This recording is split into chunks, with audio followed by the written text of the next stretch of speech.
you're up 26-0. You gotta go show the team away. Gotta know it.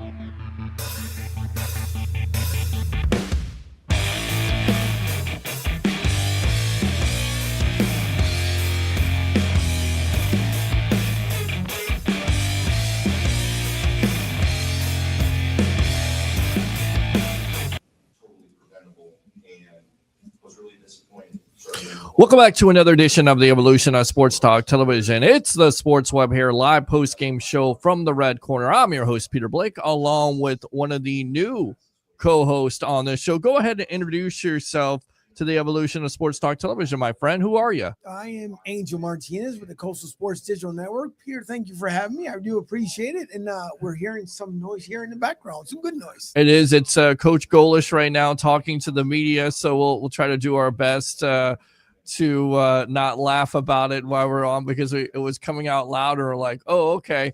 But of course, the big story of the night, your USF Bulls winning 54-26 over the Charlotte 49ers for their first conference victory. We'll definitely talk about it. You have to say, listen, and it started out early and often, but this was an ugly game, and if you want to be a ranked team at the end of the day, which I think they deserve to be, but I don't know after this game if now you can make that case, because even though you win handily, you turn over the ball, you have a bunch of drop passes at the end of the day. That's not going to beat good teams, and you're hearing from Coach Golish right now talk about this. You've got to have a cleaner effort. Too many turnovers, too many drop passes. So the Bulls have to do a better job. But again, they do pick up their first conference victory here. They're now 4-1. So I guess my question for the night for Webheads, and we usually start off the show, so we'll put it out there. Bring your passion, bring your excitement. Just don't bring any nonsense. Once again, I'm your host, Peter Blake, your Rolex reporter, giving you something to think about. Coming to you here, watching this team, do you think they deserve to be ranked? Should they be in the top 25 after this effort? Or do they have much to prove with, once again, sloppy play, especially with turning over the ball and lots of drop passes for the night? No, they still have a lot more to prove, and you have to look at how the game even started when you had Byrum Brown, who decided to go to the air twice, deep passes for over 30 yards, and both attempts either overthrown or underthrown. So there's a lot of the offensive side of the ball that needs to be cleaned up, and you also can't have your quarterback having the most yards on the run when you have 162 yards that you're looking at. The rest of the team at about 70 and 60 yards. But for this team to be ranked right now, top 25, generally even top 20, there's a lot, Peter, that has to be cleaned up. And it starts with Byrum Brown and goes down from there. But you can't turn the ball over 3 times. You have to have a better grip on the ball. You have to make better offensive decisions as well. And even if you're going to call the audibles, make sure you have everyone in line, because it seemed like there was a couple of times where that's the way it was. But so you have Byrum Brown with 211 yards, 19 for 34, I believe. I mean, it's just – then he still had a QB rating, which amazes me, about 135.1, even after what he did today. But the performance overall, if you had to grade it, are you looking possibly at a C? Yeah, I think I'd look at it as C. I mean, I'm trying not to be negative about it, because it is a big win. It is a conference victory. Those are always the toughest, wins to come by when it comes to that. But you're looking ahead, and of course, as a Bulls fan, it's normal to look ahead. You're looking ahead to Memphis. You're looking ahead to Navy. You have to have a better effort. But you talk about Brown, and I would definitely give this a C performance, because I thought they could put this team away, and it seemed like in the second half they let Charlotte get in a very scary situation with their running back and Norton, Cartavius Norton, who looked like he suffered some type of neck injury. You could see on the replays kind of losing feeling. They have to bring a card out. Both teams are surrounded. So a very scary situation, a very surreal situation, if you will, at Raymond James Stadium tonight. But you look at Brown, for the most part, 19 for 34, 211, 4 touchdowns, 2 interceptions. And I think a lot of those numbers, again, are skewed because you've had 6 drops just in the first half tonight by your wide receivers. You have two guys that never caught touchdowns before catching touchdowns, so that's encouraging, but way too many drops tonight if you want to beat these good teams in your conference, especially in Memphis. Yeah, you have to. And even if you look back at the Miami game, which I think some of that too, if you look back at it just a couple of weeks ago, whether this team improved upon that Miami game, sure. The last home game, I mean, you talk about an onslaught of 63 points. And now you look at tonight at 54 points. But either way, you have to make the connection with the wide receivers. You can practice. Everybody knows, we've heard this before, practice until pretty much the air runs out of your lungs. Yes. But at the same time, if that hand-eye coordination, if you are not talking to your wide receivers, if you are not connecting with those wide receivers, practice means absolutely nothing, because at the end is what we see the product out there on the field. So there's still a lot to learn. Thankfully, there's still a lot of football left for the season. Yes. But if they do want to get ranked up the top 25, this game was definitely not the one to look at anywhere in the top 25 for the moment. I agree. And they got North Texas coming up. That's going to be on the road. And then, that's going to be on the road. And then you have Florida Atlantic coming in here, which is a winnable game. So both winnable games. I think you could both, you can look at 6-1, but again, you have to play better. What do you think, Bulls fans? Open phone line 727-255-0391. It's 727-255-0391. You look at the numbers once again, Brown leading the way. And I can't believe this, but 17 carries, 162. That is a career high when it comes to rushing yards, 1 touchdown. And once again, I mean, that has been their whole offense when it comes down to it. That's what you have to game plan for. It's Byrum Brown. He could do it so many ways. He could do it throwing the ball when they're catching it, and he can do it with running the ball. So talk about Brown's night tonight. Brown had a very successful evening, and you're right, because he can do both sides of the ball, which is good to see. But at the same time, too, you have to keep a healthy quarterback. We saw the injury he had last season, cut his season pretty much in half. Yeah. And so if you want to continue that success with Byrum Brown, he can't do everything. Right. He can't. So I'm just wondering how long are they going to keep allowing him to be the leading rusher of any game? We all, again, 162 yards tonight. Everyone else is averaging about 76, 60 yards. But Byrum Brown has to get better. And even before the season started, now a lot of times in the locker room, you can hear the conversation. And he's focused. He's definitely focused. He doesn't want to see this team fail. But he has to do a much better routing procedure when it comes to his wide receivers, whether you're going deep, short pass. I mean, you just saw sometimes, too, where there's little confusion on the routes. It wasn't many tonight compared to other games that we've seen. But it's just, if you're going to throw it deep, you want to make sure you and the wide receiver are on that same page. Correct. Because you can have those mistakes. You're absolutely right. We've seen that. And I've been, critical of Brown and his accuracy. I think it's gotten better this year. I don't think a lot of the numbers tonight were his fault. I think it was his wide receivers, which really didn't do him any favors. But you look at the overall numbers again, third down efficiency, 9 for 17. I also give credit to where credit is due, because Charlotte had opportunities in the second half to get back in the game. And sure enough, the Bulls calls turnovers, which is the story of the night. 2 fumbles they caused there. Of course, 2 interceptions thrown. So 4 turnovers by this defense standing up. And when the offense was stifled or stalled out, the defense was able to make those plays. So give me your thoughts on this big-time Bulls win tonight. 727-255-0391. It's 727-255-0391. In the same breath, the Bulls had 4 turnovers themselves. So a Brown, not a good pass there in the first half. And then the second interception was deflected on the screen there, and it goes back. And fortunate he didn't score on that. So that's just, that happens sometimes, but again, it can't happen versus good team. I don't think Charlotte's a great team, but it's a conference victory at the end of the day. You have to, play your teams on the schedule. 9 for 17 when it comes to third down efficiency. The defense on the other side, 4 for 12. They calls for 4 turnovers. Anytime you can do that, you hold a team to under 300 total yards, which is what they did to Charlotte, 279. The Bulls, 631 total yards, 224 with passing, rushing 407 yards, again, with Brown leading the way. So they were dominant when at most of the parts of the game. What you just were kind of scratching your head about is, first, the game went so long because of this, because you allow Charlotte to get in. And then once again, the turnover situation really hurt this team. It hurt this team. It will hurt this team going forward versus better opponents, if you will, in the conference, if that's fair. No, that is absolutely fair. And if you look at it, I mean, the defense starting out in the first quarter, defense was stellar. I mean, you have Charlotte punting first 5 possessions. So you're looking at something good. If you want to take a takeaway from the defense, first quarter, first half, defense looked stellar. They definitely had the run stop game against Charlotte, so that was good to see as well. It's just you're looking at, and I hate to use the version of the tale of two tales. Yes. But you look at the first half compared to the second half. As we're getting into the half, that's when you kind of start seeing a little bit of slippage on both sides of the ball, on the offense and the defense. But yes, defense definitely carried this team in the first half. 2 of the turnovers, obviously, that led by Byrum Brown, led for 14 points to Charlotte. Other than that, you would have been looking at a whole different score at that point.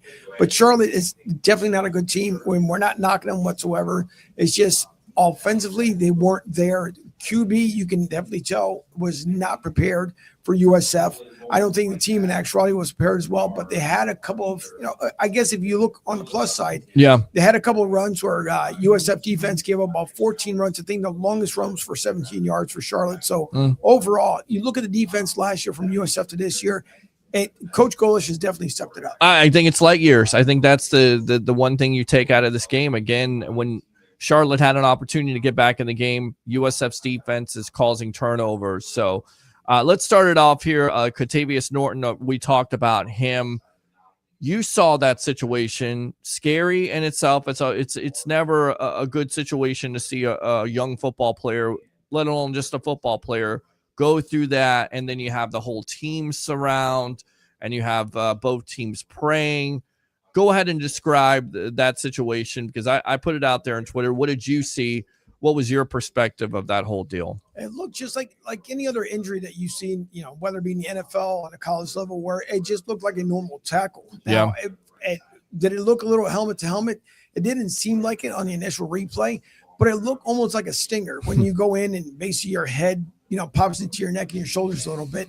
And so you get that soreness, that tightness in between there. But then when you saw him kind of not having that motionless arm, and then you see him curl down on top of that, let's not forget his leg kind of tucked under him when he stopped. And so he also tapped on his left knee. It looks like he almost lost feeling in his in his arm there, which was kind of scary. And then it kind of took me back to Tua, when Tua gets hit and he has the concussion. Good point.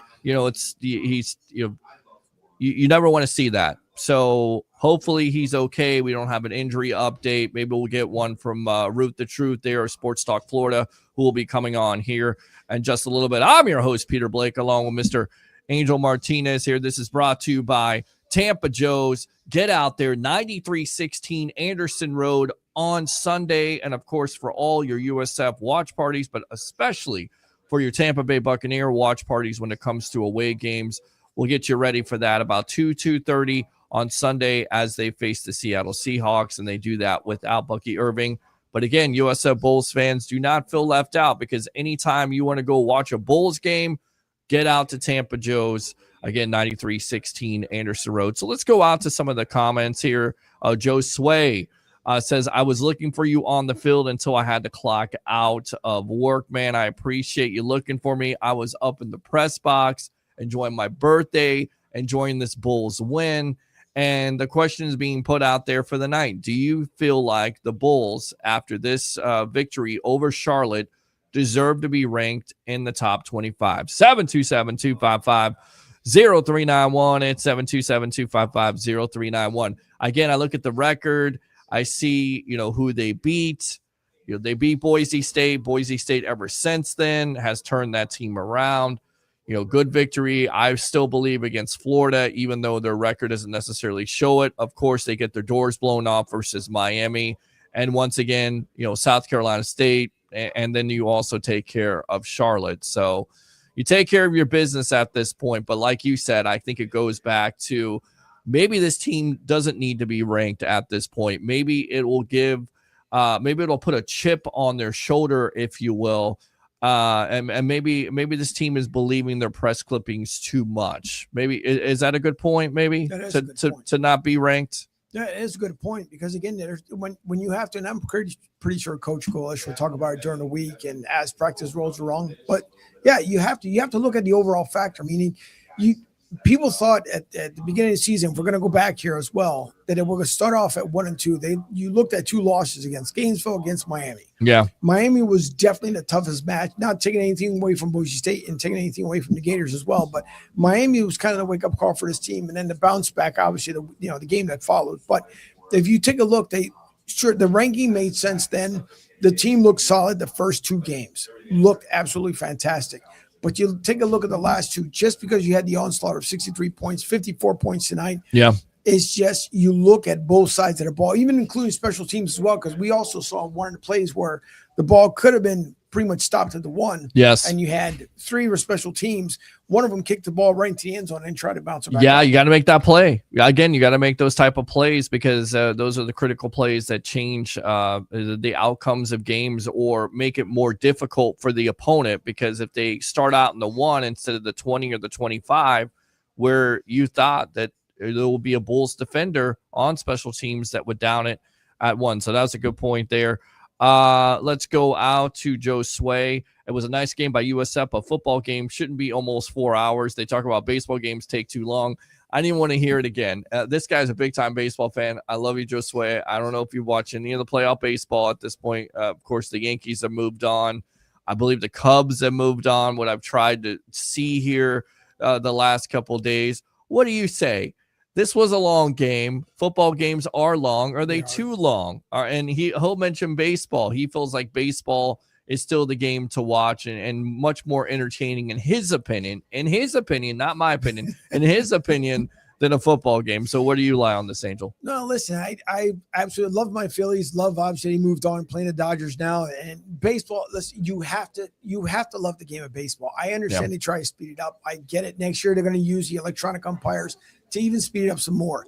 When you look at games like this and the injury timeouts, did they try to curb it this year? They have. Yeah. And they did the first 3 games, they look really good as far as trying to make sure to minimize injury timeouts. A couple of them tonight, kind of questionable. I'm not going to lie, because it looked kind of questionable. Obviously, except for the one for Northern, which was an actual injury. But yeah, it elongates the game, and it does make it long for college football. In the NFL, are we used to it? But the NFL also has cleaned up their product as well. But yeah, for some people, once you start getting over that 3-hour mark, and it may not be for all. Yes. But you have some people that just after 3 hours, like, okay, what am I doing next? Am I clicking? Am I moving on? What am I doing? So, right. Yeah, it is kind of tough, but you have to take that baseball mentality that if you love being at a ballpark, just like I do, for 3.5, 4 hours, you give me bonus baseball, I'm a happy camper. So for me, it did seem a little bit too long, especially when we got into the 4th.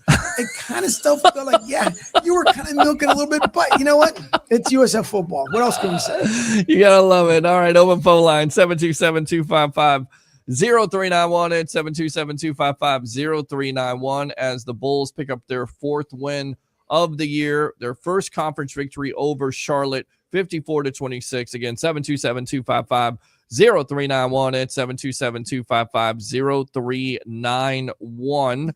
Let's go out to Christopher Cole. Yo. All right. Yo to you. Oh, yeah. Hopefully you can hear the sound effects. Courtney Reno says, happy birthday, Peter. Thank you very much. I really appreciate that. And then we go out to Christopher Cole here. Too many turnovers for USF. Yeah, I think that's a story for me. If you want to really nitpick, which we can, and I'm just interested to hear what the coach thought, what Coach Golish thought about. Where is that from? Where is that coming from? I heard it. I think it's coming from your phone there. Is it coming from your phone? I heard that. Yeah, that's funny. That's good. Okay, well then we know the sound effects work, so that's always a good thing. Because I don't want to hear that the sound effects don't work, but I'm just curious to know what Coach Golish, and even you've seen this team, we've both seen this team, and Coach Golish knows that the effort has to be better, especially when you get to the nitty-gritty of these teams like Memphis, like Navy. which, listen, USF is not going to be favored. They're going to have to prove themselves. And you know what? That's what I go back to. Maybe it's a good thing that this team isn't ranked because they keep that chip on their shoulder. I can respect that opinion. Okay, we'll see. There you go. Let's go out to Sun Devil Dave. Go Bills and USF. Coach knew about the 28-point spread. Somebody mentioned that, the 28 and a half. Let's go out to Courtney Reno. Is this your second 21st birthday? Yes, it is. Thank you very much. I appreciate that. Somebody said it feels good to be 27. Whoever said that, your check is in the mail. I appreciate it. It's the other way around, 47, but I will definitely take 27. I feel like I'm 27, and people are like, are you actually going to a game? You're going to be doing a show tonight? And I'm like, yes, of course I'm going to do a show tonight because this is what we do. This is what we provide here on the Evolution of Sports Talk Television. Let's go out to Sun Devil Dave. YouTube super chats are open. Facebook stars, $10 right there. Gotta love that. And Sun Devil Dave says, go Bulls. Happy B-Day, Peter. Absolutely. Go Bulls. There we go. All right. Thank you. Let's go over to Instagram Live as we're live over there. LinkedIn Live, all these great platforms, X, Twitter, whatever the heck they call it. And of course, YouTube, that B over there. I'm not going to say the other word. Happy birthday, Peter. Thanks a lot for tuning in. I think I know who that is, but I appreciate you tuning in. Love the name. It's always cool. Let's start out with the first half, and they got started. I'm going to be honest with you. I'm going to be honest with all of you. I was running late. Traffic was a nightmare. Anybody who says that nobody goes to a USF game, I don't know, because it seemed like everybody in Tampa wanted to go to the USF game. So it took me a little bit to get in. So Katavius Norton with a 37-yard touchdown run there. What happened on that drive? Because it was quick, and that's always what you expect with this Bulls offense. They always have they always have that rhythm, if you will. I think that's the wrong word I'm looking for. They always have that their speed to their offense. There's always that, right? So tell me what happened on that first drive there with the Bulls going in 7-0 with 14. What was like a minute into the game, 7-0. So yeah. So what happened on that first drive? And I think maybe Coach Golish wanted to throw Charlotte off a little bit by attempting at least a first deep pass. If it would have been connected, it would have been nice, because you're talking about a 35-yard bomb that could have went out there, but unfortunately that failed. Yeah. And then right behind that was another 40-yard bomb that obviously was not connected. It was just a bit overthrown. Tempo. That's what I'm looking for. See, that's why it's late. Tempo. The tempo of the offense. The tempo came out. The tempo was fast, right? Correct. Let me ask you, you've watched this team, you cover this team and for a while now. Do you think their tempo sometimes is fast, or is that the great thing about watching this offense sometimes, is because they are so fast that eventually they're going to wear down that defense? Do you think they're a little bit too fast? It should kind of slow it down a little bit? That's an excellent question, because, yeah, I agree. Sometimes they do start out too fast, and then what ends up happening is it's almost like they trip over their own feet. And not saying that literally that they are, but the problem is when you have that fast tempo, and we've seen it. We even saw a lot last year. You start out fast the first half, and then you start seeing the brakes being pumped. And I don't think it's on purpose, but it's just because of that fast tempo offense. And we saw it even tonight. But, they were trying to get plays within 15, 20 seconds, get up to the line, get that ball out, try and get it out of Byrum's hand, but within 5 to 6 seconds out of his hand, unless he was making the run, a running play. But the other thing is that, if you're going to start out with a fast tempo, at one point you got to make it balanced, because if you're going to have if you're just keeping your foot on the throttle and you're going 100 miles an hour, the 2 minutes coming into the half, that break time, you're going to have that 10-minute break and then come back in the third.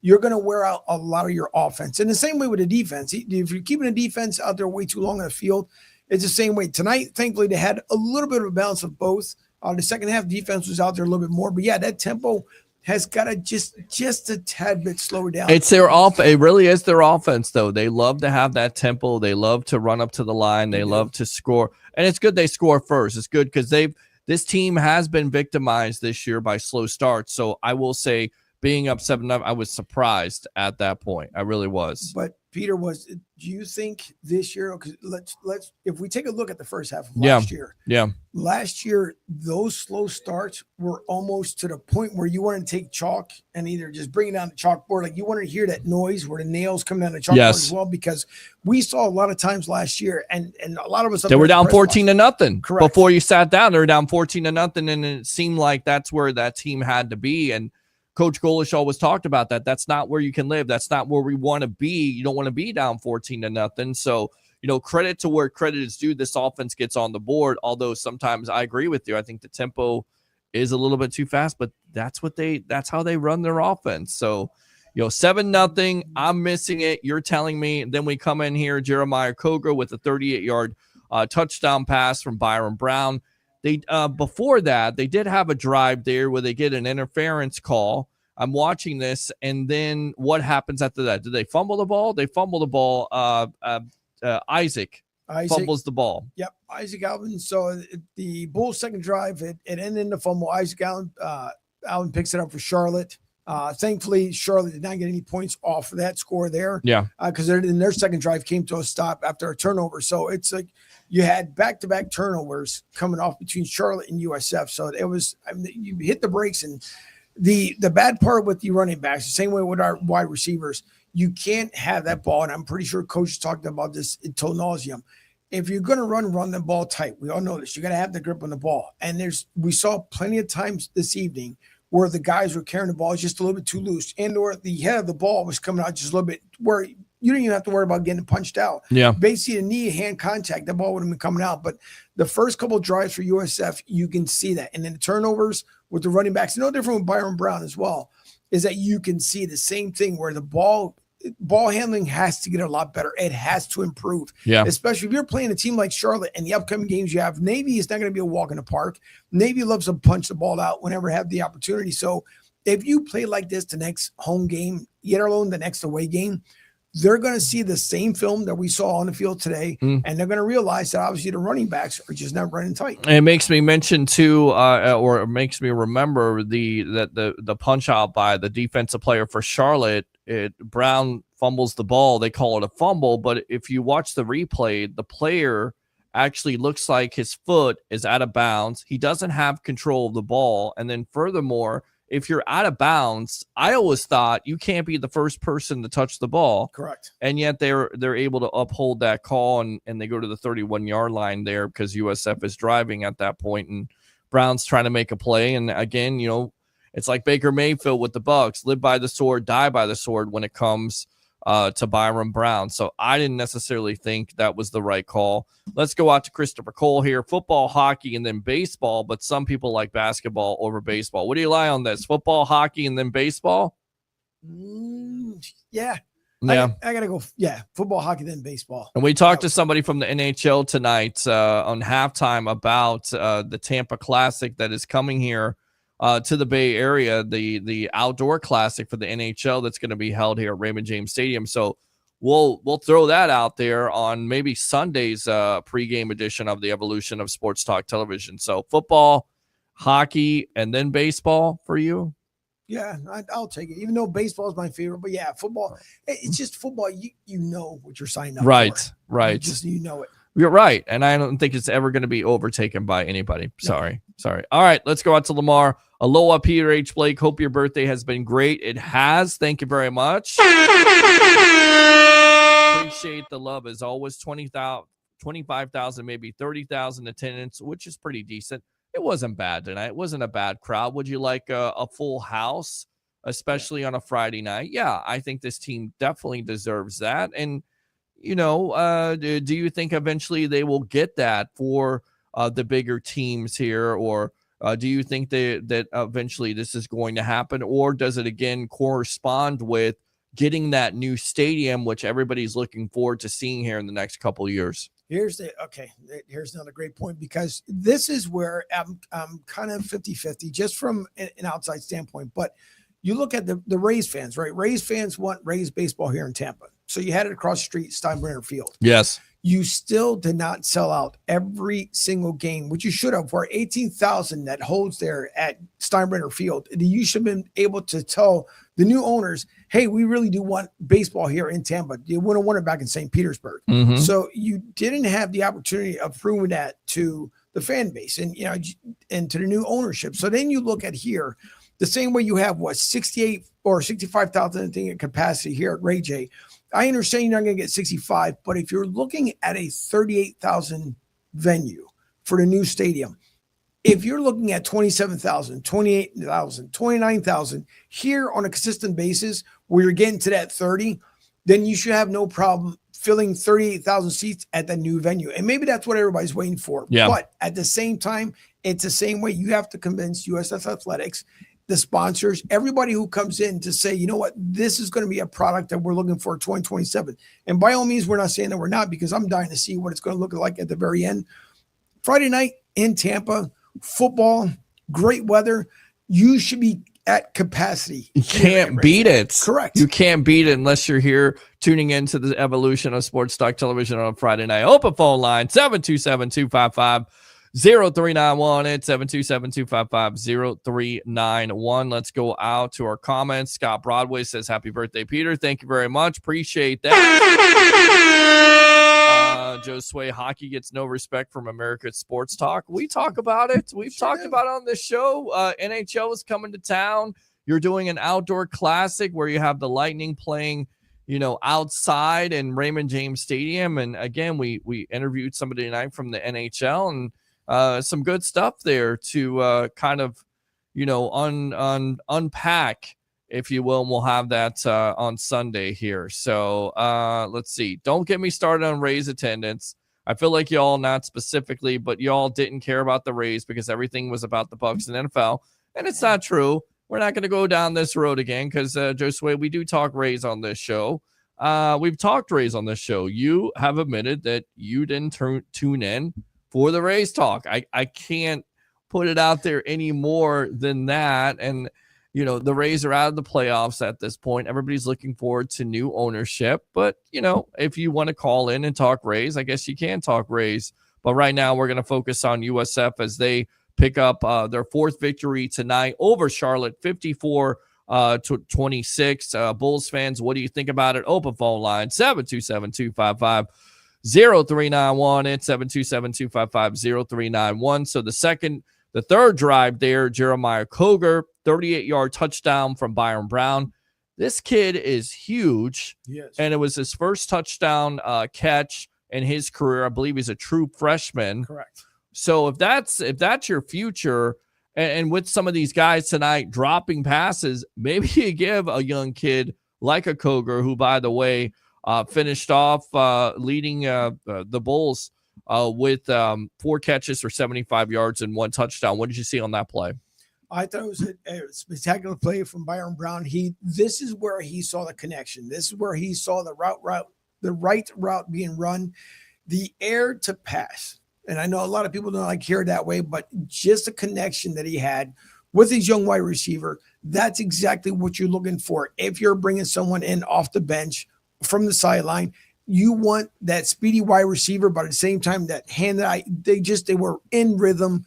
That play was probably one of the better plays of the evening, even though it was early on in the first half, but that was one of the better plays that I saw from Byrum Brown tonight. And I have a question for you as well, along with the fans, because sure, you got to think about right now, and even though, yes, because we are talking about USF football, but up in Gainesville, they also have a situation where it seems like Coach Golish's name has come up a lot. Yep. For Gator football. Yep. So I want to know, even you, Peter, in the same way with the fans, we don't want to lose Coach Golish. I know that for a fact. Of course. Selfishly, we don't. And he may be a hot name or a hot commodity if he continues to have success with USF. And let's face it, the last couple of years here, what is his third year with USF? What he's been able to do, he's building this program up. You're stacking these wins. What, you had 7 wins the last 2 years. Correct. So, and you're thinking you may surpass that. So, of course, he's going to be a hot name in college football, and you don't want to lose that momentum. Tell you what, let's go out to the phone lines here. We'll get back to that in a moment. Eric, welcome to the evolution of Sports Talk Television. What's on your mind tonight on the post-game edition live here from the Red Corner after your USF Bulls defeat Charlotte 54-26? What's on your mind, boss? First of all, I would just want to give a great shout out to Peter Blake. Happy birthday. 47 years young, sir. 47 years young, my friend. I feel like I'm 27, but I'm 47. Thank you, sir. I appreciate that. Hey, I'm 31. I feel like I'm, 26 when I shave my beard off, and there no you go. facial hair. Everybody's like, dye the beard, shave the beard. I'm like, I'm rocking it. I'm rocking the silver fox look or whatever the hell they're calling it. Excuse my language, but whatever they're calling it, I'm going to rock it. I'm going to rock it until it goes out of style, and probably won't go out of style. It's my style at this point. All right, my friend, you know how we start off this show. You got to do it right. So go for that, how you start off the show. Do it. Bring the passion. Bring the excitement. Just don't bring any nonsense. All right, there it is, my friend. That's how you do it. See, that's what we do here on the Sports Web. Your first night here co-hosting, and looking forward to hopefully you coming out on Sunday, because we'll be out there for Bucks versus the Seahawks. You do a great podcast out there, Tampa Joe's, and they were saying, hopefully I'm not stepping on your toes, you're not stepping on my toes. And I said, no, man, it's all love, bro. We're all family when it comes to Tampa Joe's. We're all collaborating and trying to do great football content and great sports content in general. With that being said, Eric, what's on your mind tonight? You watch this Bulls game? I'm not. I was working, but I don't know. I was thinking, talk some Bucks, but all right, you want to talk some Bucks? All right, go ahead and talk some Bucks really quick. What's on your mind with the Bucks? Both teams. I mean, I've never seen this many. I mean, I don't know if it's all. I mean, I remember what was it last year, but the year before we came in, we went into Detroit. I think Vita was hurt. I think multiple corners were hurt. Sure. And we beat them like 20-23 to 20 or something like that. Yes. And that was was it last year? I think it might have been last year. It was last year. Yep. It was last year. Yep. 2 corners out. Vita was sprained his MCL, and wind up missing only one game on it. That's usually a 2 to 4 week injury. Sure. For a big guy. So. And he even practiced last day. I'm like, it's tough right now around the NFL. It's tough all across football because you have these these rules and regulations and limitations on practice time and preseason. And Bucky Irving is not playing in this game, so some people are concerned. But then you look at the other side with the Seahawks; they're missing 3 defensive starters. You saw DeMarcus Lawrence, Julian Love, and a tackle. Yep, there you go. So it works in both ways. Yes, he's a nickelback, but I mean, hopefully we can Ibuka can have a big game. Yes, or if they're drawing attention to him, Sterling Shepard's playing well. Chris Godwin's back. Yep. Yeah, there's a lot of good things to talk about. You're exactly right. And NFL injuries are running rampant. All injuries in football right now are running that way. Let me go out to you, Angel. What do you think that is? Is it what we talked about? Is it the limitations on practice time? Is it the limit? And we saw a possibly horrific injury tonight. Scary situation. Hopefully Norton is good. Did not look good at the time. Both teams, around the cart there, wishing him well, prayers, teams, it's just, it was, the elevator is broke down, says Ruth the Truth. So maybe we won't get Ruth. Hopefully we can get her up here, but we'll see.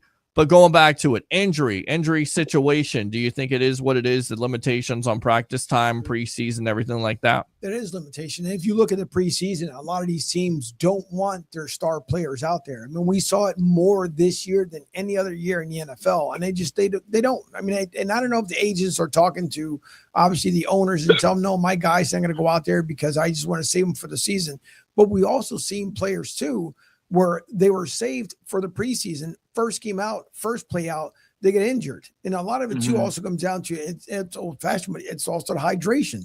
I mean, we saw the Eagles come here last week against the Bucks, and a lot of them were dehydrated. I mean, it's just it's not emphasized enough. Even with the Bucks, Bucks players, they know how much they have to stay hydrated. I mean, when they start out, camp here, you're at 98 to 1,000 degrees, obviously hypothetically, but we know it's super warm out here. Like it is that. It is. It's that hot. But the injuries, unfortunately, it's because that you're having a lot of limitation on practice. And if you're going to run routes, you're going to have to run them with the pads on. I mean, it's become very cliche with the NFL, and they want to try to pamper these guys as much as possible because they're trying to save them throughout the season. Now you get early bye weeks, like we see a couple teams this week, week 5, you get early bye weeks. I think, to me personally, I like the later bye weeks because if you do have injuries, you have some of the guys that can take that extra time, and now they're coming in the back half. Yeah, if you're making that playoff push. So the Bucs, to me, the only thing I will say about the Bucs is that, and I could be wrong, Peter. Eric, I could be wrong as well. But to me, I feel Baker Mayfield, even when he was with Cleveland, he is a Super Bowl quarterback talent. Yes. It's if this team that he's surrounded by can get him there, and he can get him there as well. But to me, I think Baker Mayfield can win one, and he will win one here. I agree with you on that, and I think it comes down to whatever. Again, winning that turnover situation and staying healthy, especially at those key positions. All right, Eric, appreciate the time. Anything else here, man, on the evolution of Sports Talk Television, your post-game edition after the Bulls beat the 49ers? You got to do me a favor. You got to – oh, there she is. Well, she's going to give us some insight here. I think she is going to go to she's going to be joining us here in just a little bit. So go ahead, Eric, finish up. Would you be surprised if Bucky is back before Mike? I would. I don't know, man. Both injuries at this point. I think Mike is going to try to get back, but of course, it's hamstring, so it's tricky. It's always been tricky with Mike. I'm not sure what the foot injury is with Bucky, but that could be 2 to 4 weeks, maybe. I mean, maybe he's in danger next he's in a week, boot. So he's in a boot at this point, so maybe a couple weeks, and that's the reason why you got Rashad White, and that's the reason why you got Sean Tucker. So I think it could be a couple Williams weeks. Was good in the There you go. from LSU. There you go. He's So yep, they got some options, my friend. Just we'll have more Bucks talk on Sunday, man, live from Tampa. Joe's. You have to get out there sometime. How you doing, by the way, personally? You doing good? Yeah, I'm struggling a little bit, but all right, man. I'm getting there. All right, good. All right, man. I will talk to you on Sunday afternoon, okay? All right, go Bucks. 24-20 Bucks. Let's go. All right, there you go. You already gave me a prediction on that. He said go Bucks, so we'll go Bucks. Wait up, little boy. Wait up. He said go Bucks. How about them Bucks, baby? He said go Bucks. Fire the cannon. He said go Bucks. We are talking USF, but we will allow some Bucks talk if you like that. 727-255-0391 and 727-255-0391. You like those sound effects? Or are they annoying? Yeah. No, they're good. That's good. Yeah. All right. Those drops could be because of rust. Ruth said the elevators broke down, but she is here right now. And ESPN is calling Bucky a rookie. Come on now. He's got a year under his belt. That's really not surprising. All right. I don't know if I should go out to this guy because he complains a lot. The last time we had him on the show, I hung up on him. But I'm going to go out to him. Joe Sway, you go ahead and redeem yourself. What's on your mind tonight? What did you think of this game tonight? Redeem myself. All right. Redeem Peter. yourself. Sure. It's your birthday, so why not? What did I see? So again, it was a decent crowd for Friday night. Now, right. Yes, of course. With USF being a Division I, is the American part of the Power 5 or whatever the hell? They are not. So they are not a part of that, and that's going to be Rob Higgins' job, who just got hired as the CEO, who's brought great events here in the Tampa Bay area, whether it's the Royal Rumble. So that's why the level of optimism from Bulls fans at this juncture is at an all-time high, because this guy's been able to deliver every time he's been a part of something. And I feel like he can do the same thing with USF, especially trying to deliver this team to a Power 5 conference. Of course, that's what you want to do. That's where the money's at. That's where your NIL agreement's at. That's what it's all about when it comes down to it. That's where you take that next step. I know in baseball, in the officiating realm, the American is part of a travel conference, to which it is part of the big power. The power conferences in Division I. I just don't know if football is the same way. I mean, listen, it's not a big it's not a big conference by any means, but let's just put it out there. The Bulls take care of their business. They win the conference. They beat these teams that are ranked, like a Memphis and a Navy. They prove themselves. then most likely they're going to be in that conversation as one of the 12 teams in the playoffs. But can't look ahead. As we always say, it's take one game at a time. And of course, you have to play a lot better than what you put out there tonight. It was a sloppy game, too many turnovers, and too many drop passes. And the offense just, in some ways, sometimes, even though, they're over 600 yards of offense, sometimes out of sync, just a little bit. Just saying. And not to mention an almost 4-hour game. Yes, it was a 4-hour game, my friend. But where would you rather be? What do you want to watch for 4 hours besides baseball? What else do you want to watch? Well, I can't keep an attention span for 4 hours long. But so I was just roaming around. You can't keep an attention span for 4 minutes on this show. What are you lying? Stop it! You know me better than that. Hey, as an official, I gotta keep my attention. But it was nice to be amongst the crowd. Being serving the fans out there. It was pretty good. Good, man. Pretty good experience. So I have a hot take. Hot take. Give me a hot take. Give it to me. All division series is going 5 games, each one of them. So baseball, Phillies all in the 5. division series, Philly in 5, okay? Phillies in 5, Blue Jays in 5, Brewers in 5, and Tigers in 5. Tigers in 5. I'm going Tigers over Mariners. All right, so all these series are going 5. I think that's what baseball wants, and maybe that could happen. We'll see. It doesn't. And let me say this before I go. Yes. And this is where I'm going to criticize MLB. You ready for this? Oh, let me hear this. Shocker, right? Let me hear it. Yeah. Because I'm all equal across the board. You know me. So, the bias. So in the wild card round, we saw New York, LA, primetime spots. Mm-hmm. And I get why. And I get that also it brings MLB the more viewers, the more money and stuff because ratings were up, especially during that Yankee Red Sox third game, which was the worst game of the whole series, by the way. Sure. But either way, I get why MLB wants to have teams in New York, the biggest markets get the primetime slots, and then you get. The Rays got hurt with this a couple of years ago. Remember when they were in the wild card series and all the games were at 1, 2 o'clock in the afternoon, in the middle of the week, in the middle of the day. Sure. And then they want to criticize the attendance because, it's kind of difficult to get to the Trop in the middle of the work week, in the middle of the day. Obviously. Yes, I agree with that.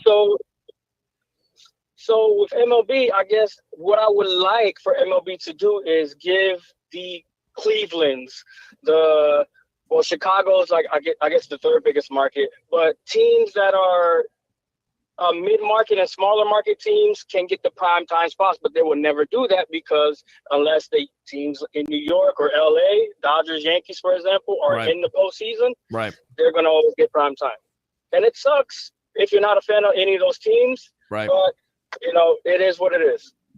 All right, my friend, I appreciate it. It kind of relates to the Bulls. Yeah, man, you redeemed yourself. I'll give you the Ric Flair. Woo! You're welcome back. There you go, Joe Sway. I appreciate it. All right, open phone line 727-255-0391 and 727-255-0391. Let's go out to Instagram Live here. Somebody's saying Chris. I know who that is. He's trolling me. And Craig Kurtzman from Las Vegas. Happy birthday. Thank you, my friend. All right, so we will get out to Ruth the Truth in just a moment. We'll go through the scoring there. Of course, the Bulls get a safety. It's 16-0 at that point. By the way, what was it? 23 points was their high. They haven't done that since against Tulsa last year. So 23-0. You're feeling good about it. And then Nico Gramatica, of course, 43-yard field goal makes it 26-0. CJ Stokes, another player who has not caught a touchdown before. I believe his first touchdown, 26-7. Yep. Or excuse me, CJ Stokes for Charlotte. And then Chase Nimrod, 33-7. I'm skipping Ruben there. That was also one of the players. I'm not going to try to pronounce his first name. Not doing it. Yeah. Who was it? No, neither am I. Never mind. So Ruben with the 10-yard touchdown again makes it 23-0. So there are two receivers tonight have never caught touchdowns for this Bulls team. Charlotte CJ Stokes 1-yard touchdown run makes it a little closer, 26-7. Chase Nimrod once again, developing that chemistry. I'm surprised we didn't see more of him tonight. But 18-yard touchdown pass, 33-7 at halftime. Charlotte gets on the board again, 33-10. They also get a touchdown there, so it's 33-18. You're like, what is going on here? And then after the injury there for the Bulls with Norton, as we talked about, that scary situation, Bulls take control 40-18. Brown with a later touchdown there, 13-yard touchdown, 47-18.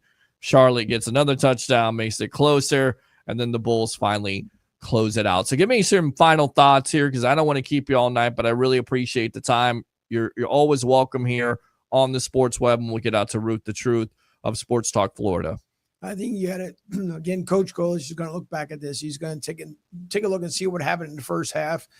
Even though he's not one of those coaches that say that he wants to make second half adjustments, but I'm pretty sure they're still talking in the locker room. You just have to clean up that O-line just a little bit better. You have to tighten it up. You got to make sure that Byrum and the receivers are on that same page. If not, it's going to make it for a longer season. Tougher opponents are coming down. You have to, no matter what. And special teams, same thing. You guys don't get a free ride either, because there were a lot of plays tonight on special teams that could have gone towards USF as far as putting the ball down at the 1, at the 5 for Charlotte. But unfortunately, a couple of times there were mishaps as well. So little things need to be cleaned up. It isn't all negative. It wasn't all negative tonight, but definitely it's two different halves. First half looked a lot cleaner. Second half, the holes started opening up a little bit more. Absolutely. Good stuff there, Angel. Go ahead and promote yourself here on the Evolution of Sports Talk Television, my friend. Thank you. Appreciate it. You guys can, and by the way, we're talking about hockey. The Coastal Sports Digital Network is the official radio station of your D3 hockey team out there, USF. They'll be playing tomorrow night. They're playing tonight against UCF, which I don't know what the score was, unfortunately, because we are here tonight. But you guys can follow me on Twitter, X, as Elon has it out there on Facebook. You can always go to coastalsportsdigitalnetwork.com and then give us a follow and listen in. And then someone's show will more than likely will be there as well. You guys can catch the live audio action for Peter and the Sports Web, which is going to be absolutely fantastic. Appreciate it, my friend. As always, collaboration is the key. Teamwork makes the dream work. Mr. Angel Martinez there of the Coastal Sports Digital Network. We'll have to work on it, man. I appreciate your time here on the Sports Web. All right. Let's get out to Ruth the Truth here. We'll come back to her. Open phone lines, whatever you want to talk about, whether it's your Bulls winning here, moving to 4-1 with their first conference win over Charlotte, Bucks talk, baseball talk. I'm open to it. I'm not going to kill you on it. You guys have been really showing me lots of love tonight on my birthday. I appreciate it. We didn't do a show on Wednesday. There were some circumstances, and you just have to trust me on it. What are the circumstances? The circumstances were. Hold up. Give us the tea. There's no tea. Give us the tea. Give me the tea here. Cubs in 5, says Christopher Cole. Appreciate that. Scott Broadway says, go Bucks. Go Bucks. Wait up, little boy. Go Bucks. Yes, they are loud. Yes. They are loud, right, Todd? Fire the cannons. Goodness gracious. He said go Bucks. Every time they say go Bucks, Go we gotta Bucks. play those sound effects. Yeah. All right. Bulls pick up their first conference victory tonight over Charlotte, 54-26. What did you learn from Coach Golish and players? So very first conversation. By the way, Ruth the Truth, the Sports Talk Florida. Sports Talk Florida. Yes. Follow me on all the socials. All the social Ruth the platforms. Ruth the Truth, and I'll give you a follow back. To start off the press conference, Alex Golish wanted to talk about Cartavius Norton, who left late in the game on a stretcher. I thought that was great that he started his straight up just talking about what happened with Norton. He did get taken to TGH, which is the local hospital here in Tampa, for just precautionary circumstances, just to make sure that he's okay. And then another member of the press kind of pressed him on Golish on it a little bit, like what was wrong. He said that it was a neck injury, but he is doing okay. There's nothing to be alarmed of as of right now, but he is at the hospital, just making sure that he's good to go. So it did cause a little bit of a sombering feeling in the locker room afterwards and on the field as everybody kind of huddled around that golf cart as he was stretched off the field. But he's going to be okay. It doesn't seem to be as if it's going to be a serious injury, and Golish is sending his prayers to Norton. But well, I just want to mention that Norton for the night, 13 carries, 69 yards, 1 touchdown, and actually transferred from Charlotte. Yeah. Which is so weird. And of course, he wants to show out and did show out tonight and has been showing out all year long. So a scary situation. Hopefully the young man is good. And you say Coach Golish says for precautionary reasons, he went to the hospital. It could have been a neck injury, but he's okay right now, correct? Yeah, that's what he stated to the press after the game. But we will know more probably Tuesday when we are able to talk to Golish and other members of the team as well. But speaking of this game specifically, Alex Golish was not excited about this game. There was a lot of mistakes, as you spoke of early on the sports web, that he thinks did not go into. It wasn't really dependent on their preparation in the last 2 weeks. He just thinks there was a lack of focus from this locker room, and that is what contributed to the mistakes that we saw play out on the field. He did tell the press that it was a humbling moment for this team, for them to understand that even though going against maybe a lesser opponent than what they faced early in the season did not mean that they were supposed to let their guard down the way that they did and not have the lack of focus as they prepared for in the bye week. I mean, they haven't played for the last 2 weeks. So I guess this was a moment for them to kind of shake things off after being off for so long. Yeah, but here's the thing, and I get that. I understand about the rust, but then again, here's a team that was, well rested. Yeah, exactly. You have to have a better effort than that. And I know Coach Golish was going to talk about this because he's always about process. You can't have drop passes. He had like 6 drop passes in the first quarter alone. Yeah, Chaz Nimrod with 2 right off the bat in the first couple minutes. I mean, this game could have easily been a 70-point game if things were not as sloppy as they were in the first half. But they started to clean things up as the game progressed.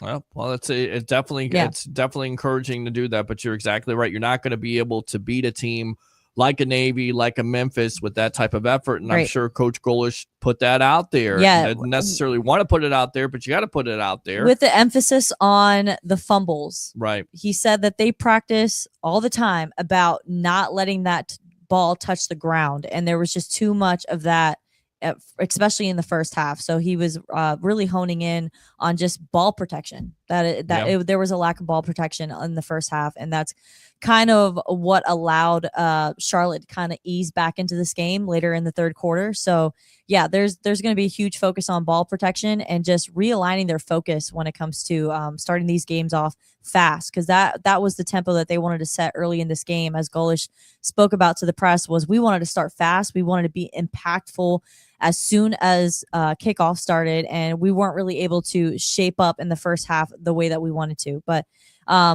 it wasn't as if he was, as he said to the press, he wasn't really disappointed in individual effort because he saw the effort, but there was a lack of focus throughout the whole team that they need to realign as they go further into this game, because now they have a pretty tough opponent going on the road against Texas. So that is not the play that, as you said, that's not a play that's going to be successful against teams like Memphis and Navy, and things are just going to be North Texas, but you should beat North Texas. You should beat FAU that's coming to town here, and then after that you go on the road and you face Memphis. So that's gonna be tough.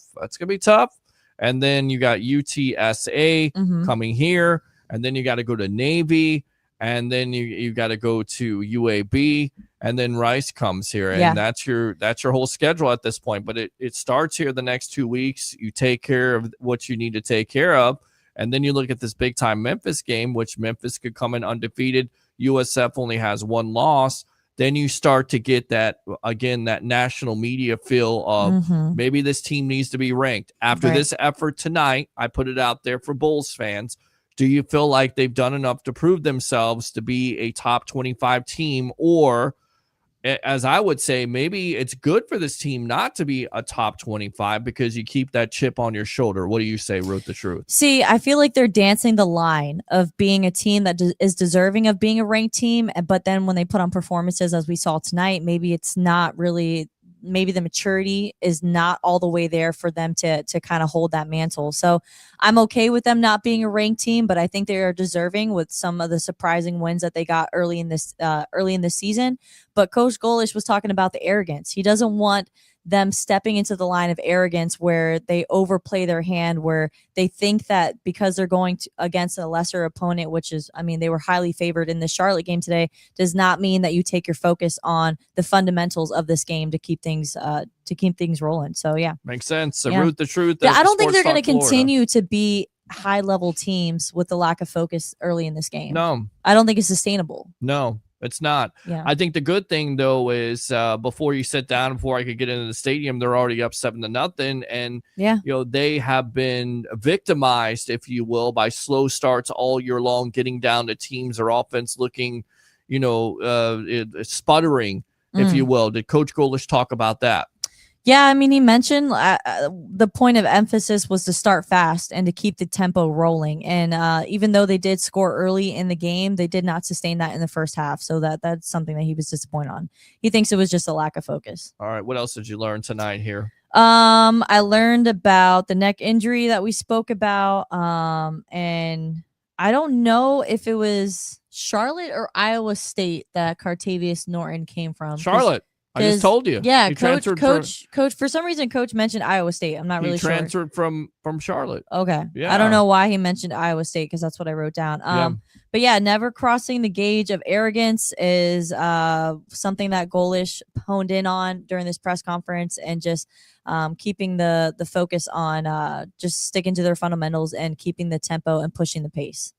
Well, yeah. I mean, and we talked about tempo, and sometimes I feel like, I know they want to run this tempo so fast, but sometimes I feel like they should kind of slow down just a little bit. With Brown, you look at his night. I mean, I think it could have been better. 19 for 34. That's a lot of drop passes, though. Yeah. So that's not necessarily not a on lot. him. Yeah, not a lot on his part when it comes to his completion rating tonight. Because as we said, there was 6 drop passes in the first half of this game. Yeah. Yeah. Did you get a chance to talk to him? No, Byron actually didn't come out tonight. I'm not too sure why. We got a defensive lineman and Cole Best as well, offensive lineman who spoke about just how they were able to punch another touchdown in after Cartavius Norton went down, and they did it for him for sure. Well, that was definitely impressive. Brown for the night, 17 carries for 162. One touchdown. I didn't know that. 162 yards. And it's a career high. I can't believe that. That is a career high for him. A 162. Yeah. That's tremendous. But again, you look at the overall numbers, 631 total yards. We're sitting here talking about, dropping passes and turnovers, but still 631 total yards. Can you imagine and how 407 of that rushing? 407. Shout 407. out to Orlando. Area code 407. There you go. 407. There you go. No, but you see those numbers and you're just kind of like, okay, so are we being a little too tough on USF right now? But when you look at what could have been the possibilities moving forward, if they would have cleaned up those passes, if Chaz Nimrod would have hit those crucial catches that was right in his hands, I mean, we could have been looking at an 800+ yards game. Easy. Yeah. Easy.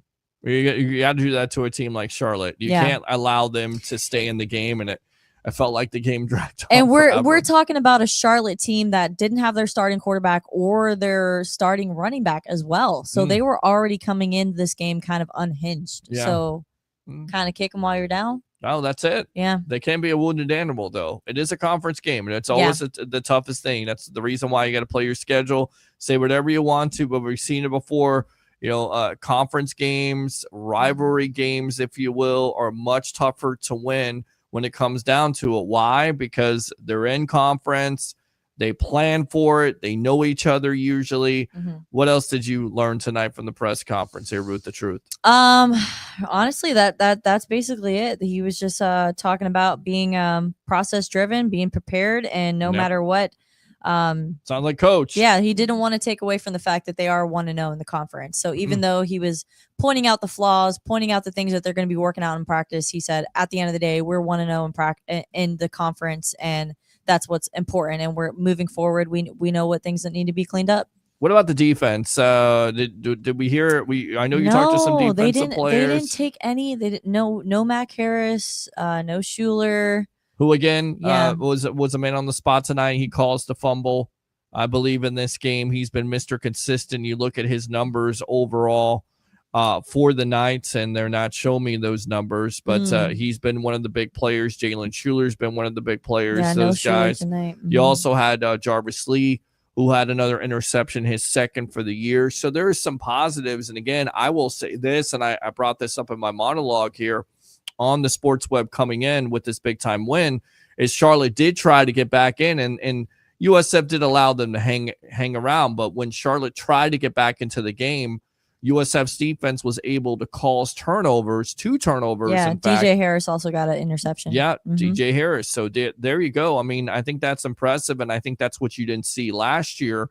And if you're going to take something positive besides the offensive numbers, you go back to the defense. When you're holding the opposing team, to 4 for 12 when it comes to third down, more times than not, you're going to win. When you're causing 4 turnovers on the other side, more times than not, you're going to win. I didn't see the sack numbers here. Maybe you can get that for me. I'm not seeing it right now. I don't know why.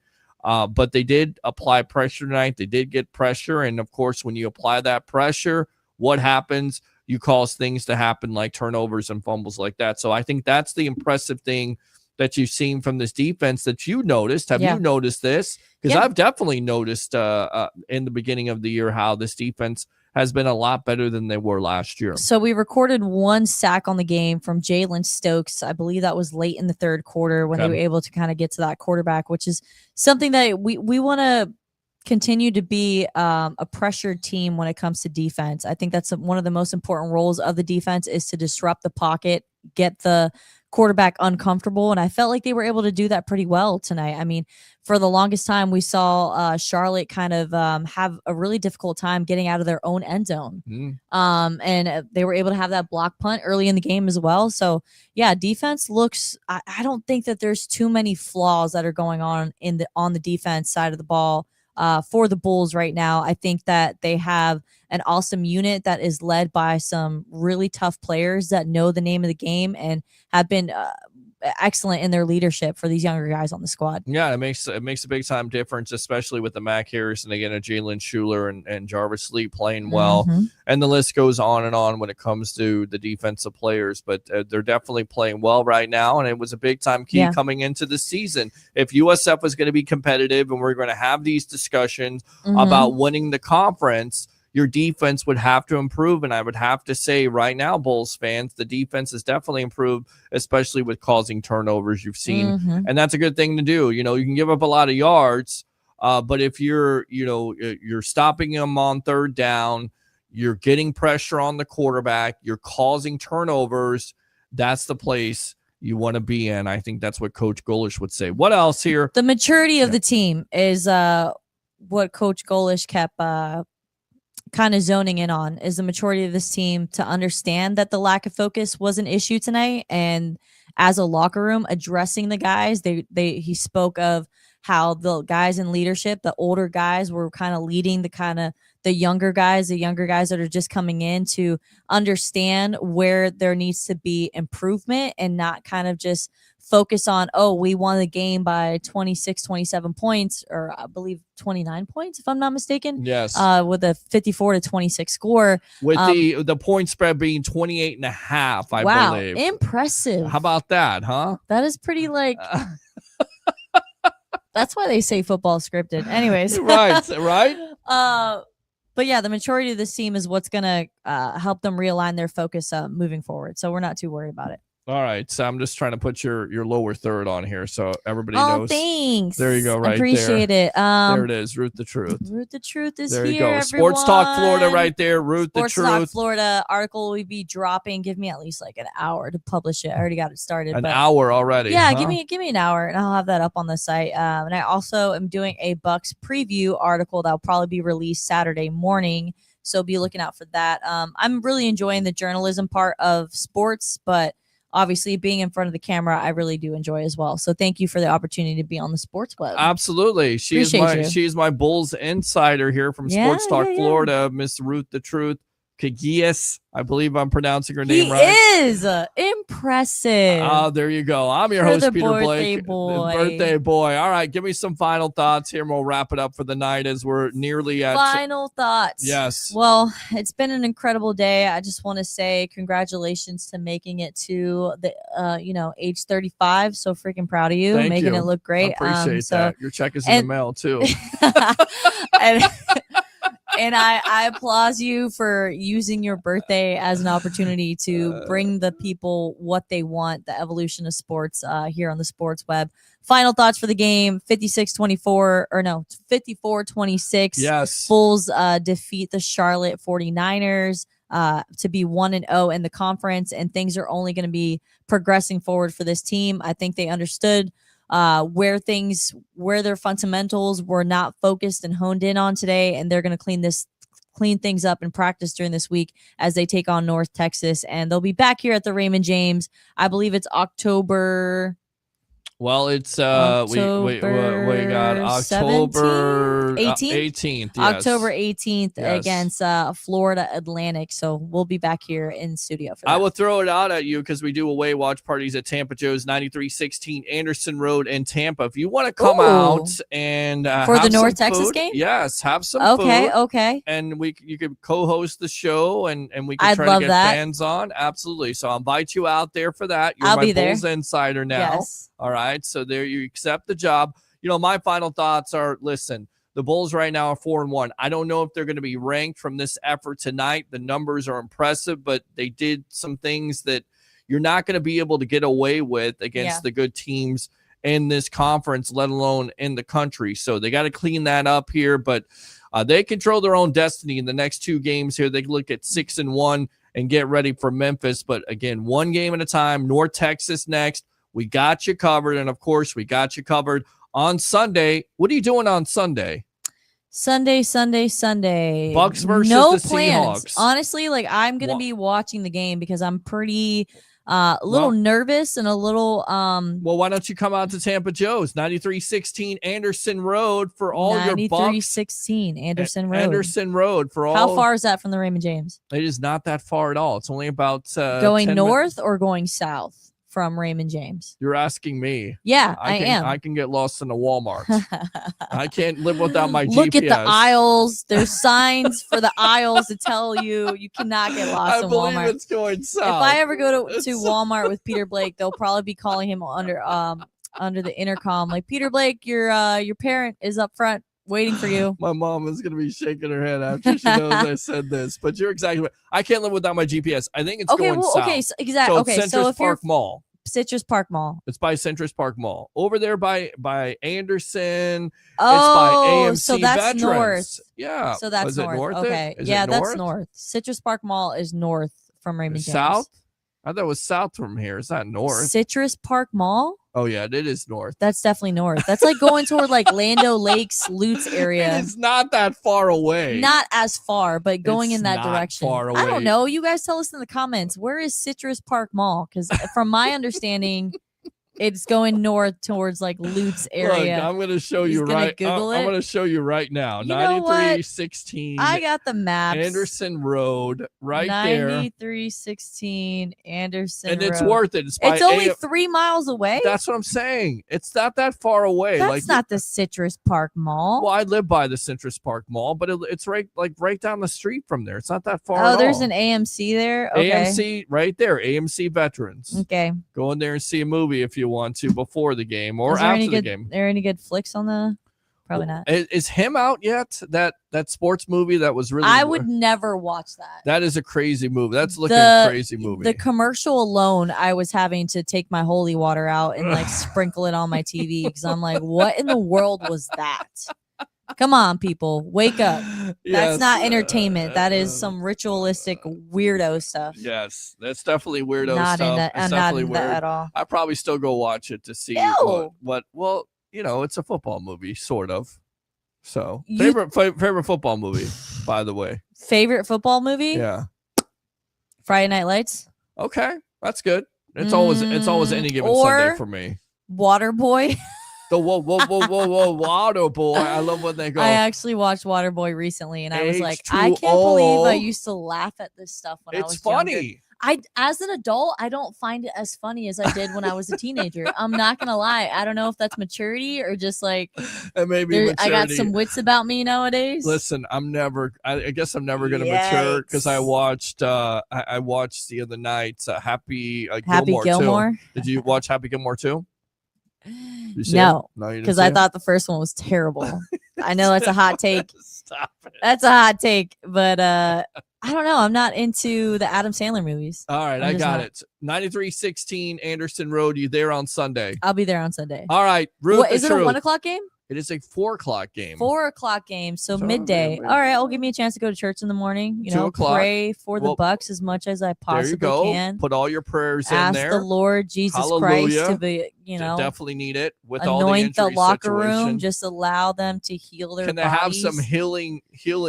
Something? Yeah, Bucky Irvin has just been ruled out. Like, goodness, Mike Evans obviously not playing. Chris Godwin's still kind of shaking off the rust after being off for a year. I mean, Tristan Wirth was on the injury report for his knee. He's back. Godwin's back. He was limited in practice this week. That wasn't good. Yeah. Well, that's just. I think that's precautionary. Yeah, Yeah, I get that. That's precautionary. It makes at this sense. point. All right, so. Well, got you covered about 2:30 live there from Tampa Joe's, getting you ready for Bucks versus Can the I get some Seahawks. wings for free? Absolutely, we'll get you some wings. We'll get you some wings. We're You celebrating don't even my need birthday. you don't even Come need to out pay and me. celebrate my birthday. Yeah, let's Yes. celebrate with Peter Blake. She said you don't even have to pay me. Just pay me Happy in wings. birthday to you. Wow. Happy birthday to you.